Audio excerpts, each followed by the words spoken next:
Sir, बहुजनांच्या न्याय हक्कासाठी लढणारी जी Republican सेना आहे ती आता राजकीय मैदानामध्ये ताकदीने उतरलेली आहे. कशा पद्धतीचा प्रतिसाद आहे? दोन आपण निवडणुका, नगर परिषद, नगरपालिका आणि महानगरपालिका निवडणुकीला सामोरे गेलात. कसा रिझल्ट होता एकूणच?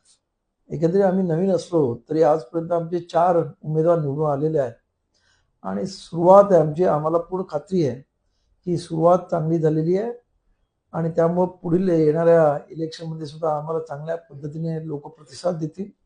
लोकांचा हळूहळू विश्वास वाढत चाललेला आहे आणि आम्ही जी कामं केलेली आहेत म्हणजे ती वेगळ्या म्हणजे पीपल एज्युकेशन सोसायटीच असेल किंवा डॉक्टर बाबासाहेब आंबेडकरांचं आंतरराष्ट्रीय स्मारक असेल किंवा बौद्धजन पंचायत समितीची कोकणवासियांची मातृसंस्था आहे, तिचं जे काम आहे. आज 7 माळ्याची इमारत उभी राहिलेली आहे, तिचं इंटिरियर काम चालू झालेलं आहे. हे सर्व पाहून लोक आज एक विश्वास निर्माण झालेला आहे आणि मला पूर्ण खात्री आहे की त्या विश्वासामुळं या लोकांमध्ये एक रिप्रेझेंटेबल आणि आमच्या एकंदरीत जी काही कामकाज आहे त्याच्याबद्दल एक विश्वास वाटत असल्यामुळं लोक आमच्या पाठीशी प्रामाणिकपणे उभी राहत आहेत. सर, एका बाजूला भीमशक्ती शिवशक्ती एकत्रित आलेली आहे. शिंदे शिवसेनेसोबत असल्यानं काही सकारात्मक राजकीय बदल दिसतोय. हा, त्यामुळं आज एकंदरीत आपण जर पाहिलं की महाराष्ट्राचं वातावरण हे अत्यंत बदललेलं आहे. पूर्वी जे अन्याय अत्याचार होते ते कमी झालेले आहेत.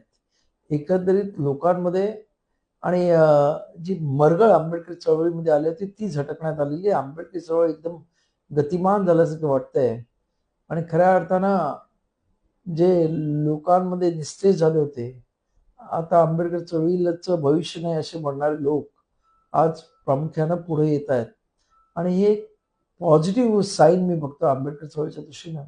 येत्या काळामध्ये आंबेडकर चळवळ अति गतिमान झाल्याशिवाय राहणार नाही असं मला वाटतं. जिल्हा परिषद ही मिनी मंत्रालय म्हणून ओळखली जाते. कोट्यावधीचा निधी आणि निधीचा मोठा आर्थिक स्रोत आणि त्या स्रोतच्या माध्यमातून गावगाडा चालला जातो. गावाचा सर्वांगीण विकास, शहराचा सर्वांगीण विकास जिल्हा परिषदेच्या माध्यमातून होतो. पंचायत समित्या देखील त्याच पद्धतीची ताकद निर्माण करतात.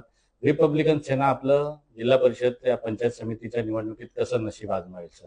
नाही, आम्ही पूर्ण ताकदीनिशी झेडपीच्या इलेक्शनमध्ये आणि पंचायत समितीच्या इलेक्शनमध्ये उतरणार आहोत आणि संपूर्ण महाराष्ट्रातल्या ज्या 12 जिल्ह्यामध्ये इलेक्शन आहे त्या 12 जिल्ह्यामध्येही आम्ही इलेक्शन लढवत आहोत. अर्थात आम्ही पूर्ण इलेक्शन, पण जिथे आमचे स्ट्रॉंग होल्ड आहेत आणि जिथे चांगले मजबूत उमेदवार आहेत तिथे आम्ही उमेदवार देऊन इलेक्शन लढवणार आहोत आणि मला पूर्ण खात्री आहे की आंबेडकरी माणूस, आज बाबासाहेब आंबेडकरांचा विचाराचा माणूस त्या सत्तेवर जायला पाहिजे यासाठी वोटिंग केल्याशिवाय राहणार नाही. सर, एक शेवटचा प्रश्न आहे. कोकण हे बाबासाहेब आंबेडकरांचं सामाजिक समता निर्माण केलेलं आणि जगाच्या पटलावर बाबासाहेबांनी कोकणाला नेलेलं आहे. मात्र कोकणामध्ये आंबेडकरी संघटन असेल किंवा राजकीय प्रस्था आहे, ते कशा पद्धतीनं आहे, ते वाढवण्यासाठी भविष्यातली रणनीती काय आहे, आखणी काय आहे? सर्व समाजाला सर्वसमावेशक राजकारण आपल्याकडून कशा पद्धतीचं होईल सर? नाही, या इथे पहिल्यांदा लक्षात घ्या की कोकणामधलं आज तिथे उद्योगधंदे फारसे नसल्यामुळं बरीचशी मंडळी मुंबईमध्ये तरुण मंडळी आलेली आहे. त्यामुळे स्थानिक लेवलला फार थोडी लोक राहत आहेत आणि त्यामुळं थोडासा फटका आंबेडकरी चळवळीत राजकारणामध्ये बसतोय.